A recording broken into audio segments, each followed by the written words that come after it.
नमस्कार दोस्तों, मैं अंकुर उपाध्याय स्वागत करता हूं आप सभी का आपके अपने YouTube channel share market analysis में। दोस्तों, यहां पे मैं आप सभी के साथ बात करूंगा दो स्टॉक्स के बारे में जिनमें आ सकती है बड़ी तेजी। अब क्यों आ सकती है, क्या है रीजन, इसके बारे में समझते हैं। मैं आपको बता दूं, मैंने आपके साथ फ्राइडे को एक वीडियो शेयर करी थी, इनफैक्ट थर्सडे को ही कर दी थी जब न्यूज आई थी, जहां पे कैबिनेट की तरफ से कैरेट पारिक का जो न्यू फॉर्मूला है गैस प्राइसेस के लिए उसको अप्रूवल मिला। ऑलमोस्ट पहले ही सबसे मिल चुका था, लेकिन 1 अप्रैल को जो मीटिंग थी वहां पे इसके ऊपर ज्यादा विचार नहीं करा गया और इसको एग्री नहीं किया। स्टॉक्स में बड़ी पिटाई पड़ी। कौन से दो स्टॉक्स थे? आईजीएल और एमजीएल, प्लस आप गुजरात गैस को भी इंक्लूड कर सकते हैं, बट उसमें इतनी कोई खास मूवमेंट नहीं दिखी। सेकेंड थिंग जो बताऊं मैं आपको, तो थर्सडे को दोबारा से ये मीटिंग रखी गई और जहां पे कैबिनेट की तरफ से अप्रूवल आ गया। अब इस अप्रूवल से क्या हुआ है इसके बारे में एक बार रिकैप कर लेते हैं।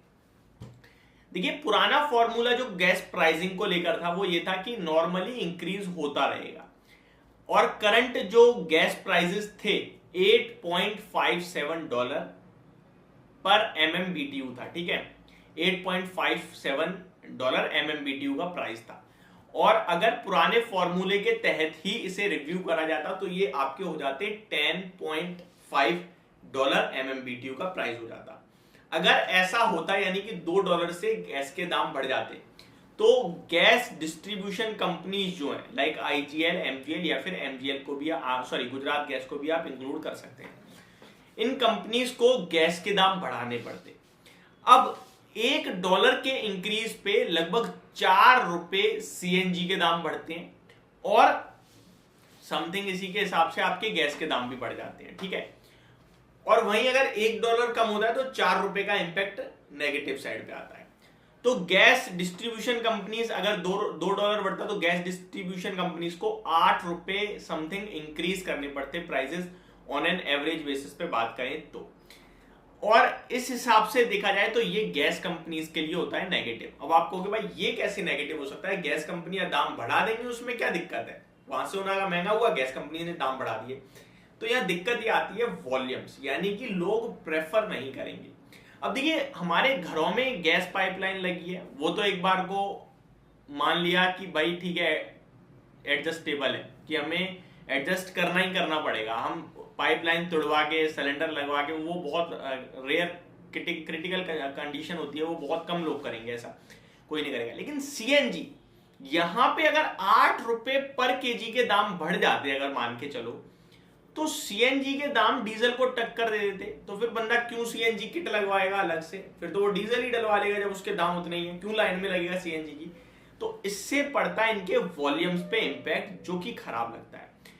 फिर कैरेट पारिक ने सिफारिश क्या की? कैरेट पारिक ने कहा कि हम इसको रिव्यू करेंगे एक नए रूल के साथ, जहां पे एक सीलिंग प्राइस लाएंगे और एक फ्लोर प्राइस लाएंगे। अगर कैरेट पारिक के हिसाब से बात करें तो उन्होंने फ्लोर प्राइस तय करा $4.5 MMBTU का, और सीलिंग प्राइस यानी कि टॉप बैंड रखा प्राइस का $6.5 MMBTU का।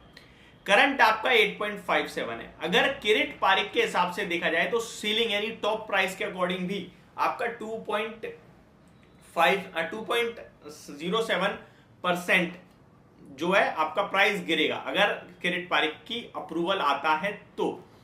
और थर्सडे को इसी के ऊपर दोबारा रिव्यू करा गया और बोर्ड कैबिनेट ने मंजूरी दे दी कि भाई ठीक है, कैरेट पारिक का जो न्यू फॉर्मूला है गैस प्राइसिंग को लेकर उसको हम अप्रूवल देते हैं। दैट मीन्स अब गैस के प्राइसेस कहां आ गए, कम नहीं करेंगे तो सबसे ज्यादा कर देंगे तब भी $6.5 MMBTU का, यानी कि पुराने वाले से तो $2 सस्ता हो गया, यानी कि ₹8 केजी आपका सीएनजी के दाम घट जाएंगे। अब वॉल्यूम बढ़ेंगे क्योंकि और ज्यादा सस्ती हो गई सीएनजी, तो लोग और ज्यादा प्रेफर करेंगे सीएनजी डलवाना एज कंपेयर टू डीजल या फिर पेट्रोल के मुकाबले। तो ये गैस डिस्ट्रीब्यूशन कंपनीज के लिए होती है पॉजिटिव खबर। अब इसी के चलते मैं आप सभी के साथ बात करूंगा दो दिग्गज जो हैं गैस डिस्ट्रीब्यूशन में, वो है एमजीएल और आईजीएल। दिल्ली साइड में आपका आईजीएल और महाराष्ट्र साइड में आपका एमजीएल। अब पहले अगर हम बात करें आईजीएल की, तो आईजीएल के स्टॉक की बात करें तो इसमें बहुत शानदार तेजी देखी है आपने पिछले 2 दिनों में, और स्टॉक 463 के लेवल्स पे आ गया है। बड़े चार्ट्स पे बड़ा ब्रेकआउट हुआ है, स्टॉक ऊपर में आपके लिए 480 to 500 जाने के लिए तैयार है। जिसके पास है पोजीशन होल्ड करें। स्टॉप लॉस की बात करें तो थोड़ा डीप आप रख सकते हैं, और डीप में अराउंड 449 के समथिंग का आप एसएल रखें और स्टॉक को होल्ड करना चाहिए। मुझे लगता है बढ़िया तेजी बनेगी अभी इस स्टॉक में। ऑलरेडी तेजी आ गई है बट और ज्यादा भी कैचअप गेन करेगा। नेक्स्ट स्टॉक के बारे में बात करें तो एमजीएल। अब एमजीएल के स्टॉक के लिए भी पॉजिटिव है, ऑब्वियस सी बात है।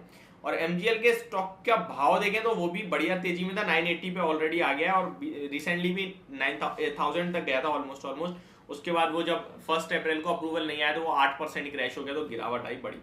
लेकिन अभी मुझे लगता है एमजीएल दोबारा 1000 का लेवल क्रॉस करने के लिए तैयार हो रहा है, और इस बार 1000 का लेवल निकाला है स्टॉक ने, तो आपके लिए बड़ी तेजी बन सकती है। तो दोनों को ही होल्ड करने की राय होगी। तो ये थी मेरी वीडियो, होप आपको सब कुछ समझ में आया होगा, पसंद भी आया होगा।